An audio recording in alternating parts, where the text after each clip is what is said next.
when I was a kid.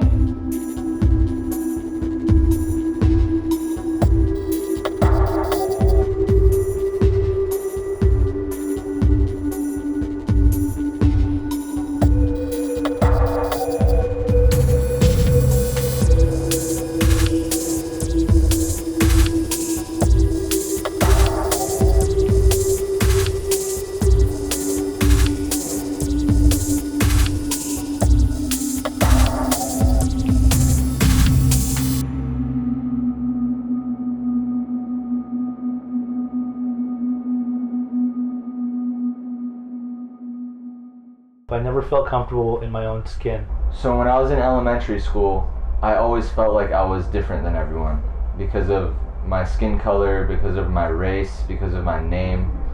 You know, I always felt apart from everyone. And I always wanted to fit in. I would do whatever it took to fit in with the cool crowd. I've always had obsessive behaviors as I was growing up. I first got into Pokemon cards, then video games. You know, anything that was going on, I wanted to be like the best at it. You know, that's where I found my belonging. One thing that was definitely lacking in our household was that family, that unity that comes with a family, that structure, that sense of security, and just that love. My parents were very emotionally detached, and I never felt that love from them. I knew that they did love me, but it was never really expressed as other families did. So, as a kid, I was very anxious. I was very nervous. I would cause a lot of trouble, and I think that had to do with all the tension that was in my family at home, with my parents constantly arguing. They never got along. There was always fighting and turmoil in our house, and as a young kid, there was nothing I could do about that. So I think I reacted towards that by acting out in school. And as a kid in school, I would mess with other kids. I would probably end up in the principal's office every single day. I would steal things. I would cause trouble. I would do what I was not supposed to do. And as a result, I got expelled from a couple schools when I was a child. And that behavior is not something I did intentionally, knowing what was going on. But it's what made me feel good. I liked acting out. I liked getting away with things I shouldn't have. That was just my personality. That became part of my personality.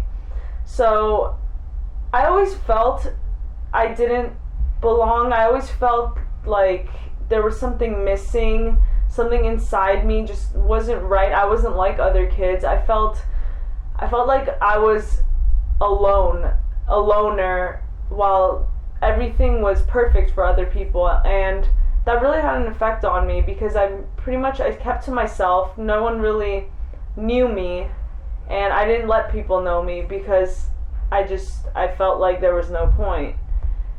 Definitely, I thought took a toll on me because I felt like people were picking on me or looking at me differently. So whatever I could do, whatever substance I could get my hands on, I would put into my body, so that I wouldn't have to deal with me and how I was feeling. I got introduced to marijuana in freshman year of high school, and I tried it for my first time, and I didn't feel it for my first time. But I knew that I had done something that I was against when I was growing up. I knew that I always was told, say no to drugs. I was told, stay away from those, it's not good. But, you know, I always had a rebellious side, and I always felt like I had to do the wrong thing. You know, it was kind of like a rush for me. I always wanted to go against the grain. So it took no longer than 2 more weeks for me to try marijuana again. 17 years of age, I had a car accident. I was not under the influence that morning. I had been using and drinking the night before, but I wasn't in my right mind. I ended up running a stop sign and hitting somebody who was on their bicycle. Later it was found out that both of us were at fault, and also the city was at fault because the stop sign was obstructed. But I wasn't paying attention, and when he didn't lose his life right away, but he was on life support, and a few days later he passed.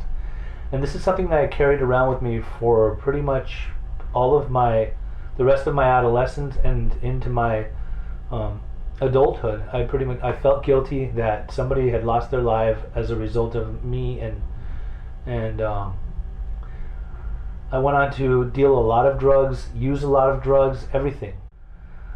I got to the point of life where I thought I was a functioning addict because I was still able to pay the rent, and I was still able to make it to certain particular jobs that I was working at, but in the long run I ended up getting evicted from my apartment, and I lost my car, and still that didn't change me. What ended up happening was I ended up moving back to my mom's house in my late 20s and pretty much pulling the wool over her eyes and taking advantage of her for not knowing about the disease of addiction. She didn't want to know that her son was on drugs, and I did my best to make sure I manipulated her well enough to where she would keep taking care of me. I would do all the things that were necessary in order for me to stay in her house, but I was using in excess. I thought that I was moving in with her to get well.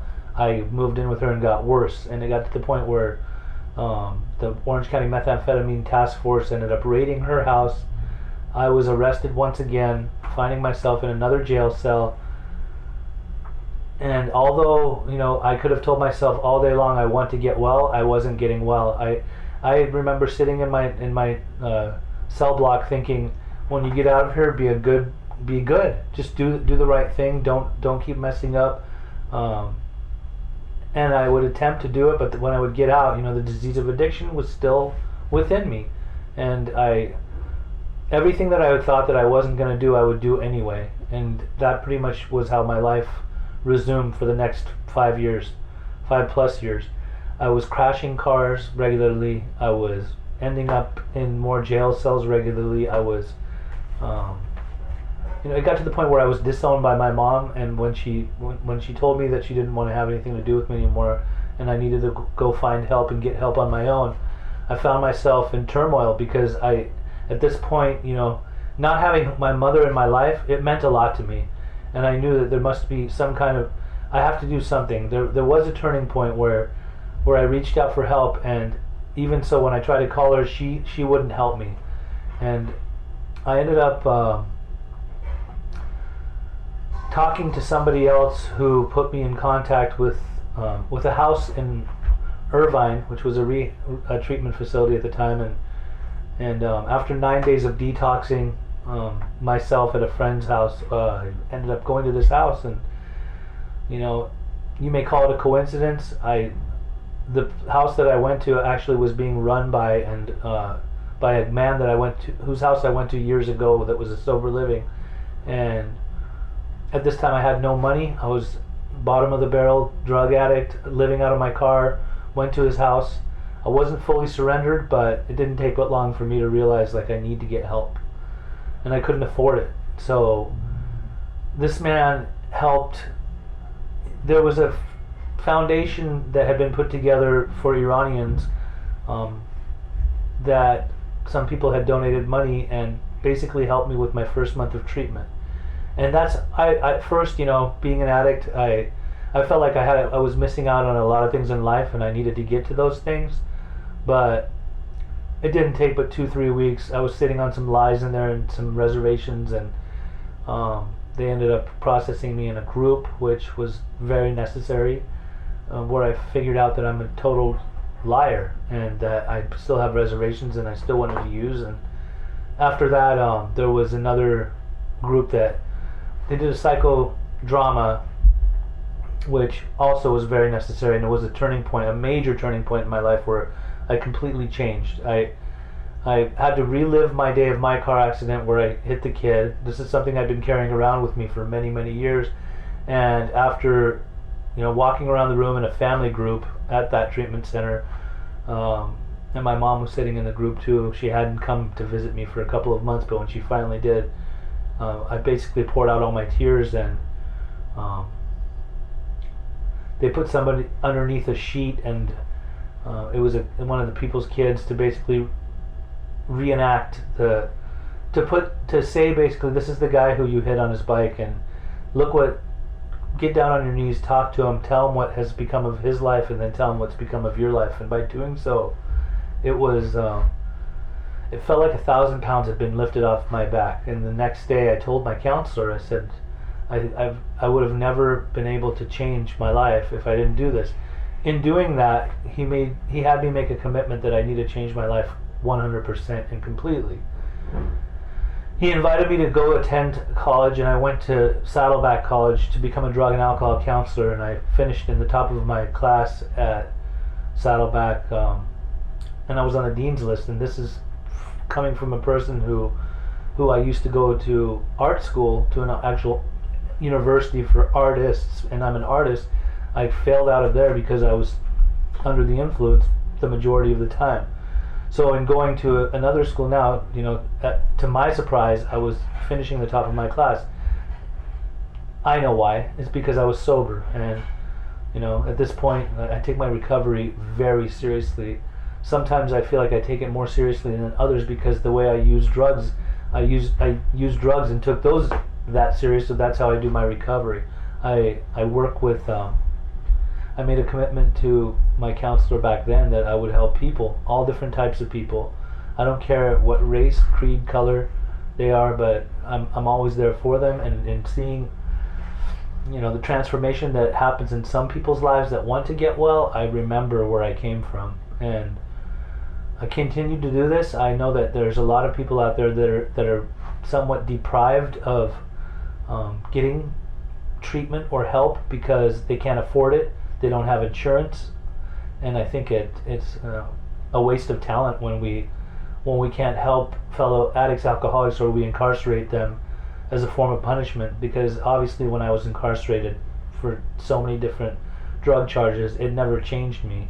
As a matter of fact, I remember thinking as a young adolescent in juvenile hall that this is what they do to me. They put me in juvie, and now they want me to change my life. I'm not getting disciplined. I'm just going to rebel against society, which was no excuse. But now I'm 7+ years sober. Life is very well. I'm completely grateful for the ones who donated to help me in my first month of treatment. After that, I was able to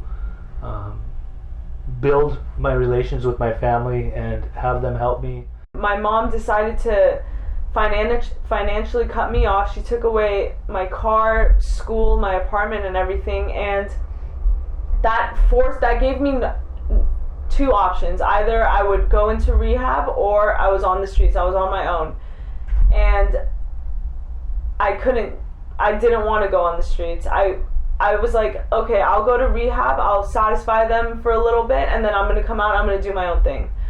I went into rehab, this immature little girl with entitlement issues, spoiled. I felt like the world owed me something, and I took out everything on those people around me. And when I went in there was definitely a lot of times that the only thing I wanted to do was to get out of there. I didn't want to be there. I didn't want to be sober. And I made that clear.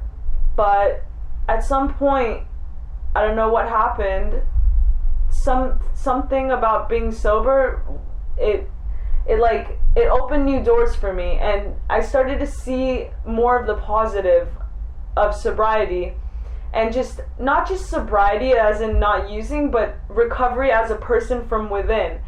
Because I started listening to people sharing, and I noticed that they were telling my story. They knew how I felt without me even telling them, and that was amazing to me. I didn't understand it. I thought someone had. I didn't understand how they knew how I felt.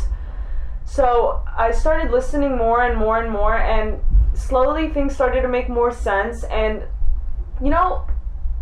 sobriety and recovery gave me a different look on life. And I think without that transition of the way I look at things and the support I have around me, there's no way I was going to stay sober. Being in treatment for 6 months and then actually going back and helping them as a volunteer, and then I started working in various treatment centers all throughout Orange County, and at this time in Los Angeles I have a sober living. It's an advanced sober living. We have one house that's completely full. We've only been open 5 months. It's called PIR, Sober Living Pioneers in Recovery, and I started this place with the person who was actually my psychologist and helped me through many of my issues and my early recovery. And we work with all different types of men of all different various age groups and all different types of addictions, everything from sex addiction to gambling addiction to porn addiction to drug addiction to alcoholism. And we address their issues. I am helping them with life skills and learning how to build their lives and do things with themselves. I'm also doing some life coaching as a business on the side. And this coming from a person who couldn't even manage his own life 7 or 8 years ago, now at this time is actually helping other people get their lives together. And I teach them recovery like recovery was taught to me. Life today is beautiful for me. I wake up, I get on my knees, and I pray to God to guide me through my day and to give me a good day. When I walk outside and I see the air and the weather, I feel grateful today. I see life a lot differently than I did before. When I see people walking down the street, I give them a smile and I say, "Good morning. Hope you have a great day."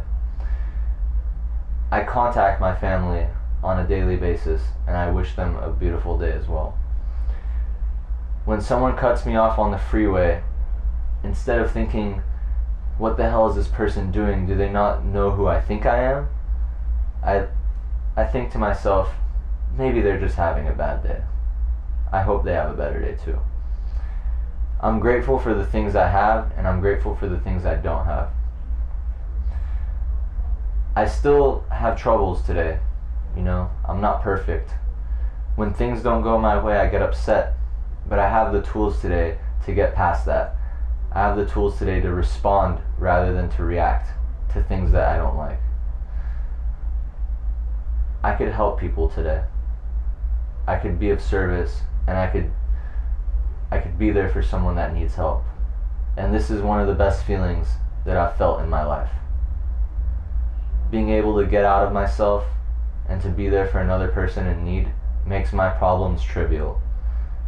And I'm very grateful today. I'm very grateful for the life I have.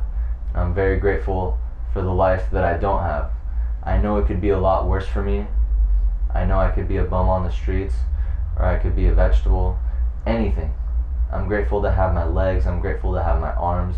I'm grateful to be healthy. These are the things that bring me joy in life, is the simple things, being grateful. It's a wonderful world, and I really enjoy living in it.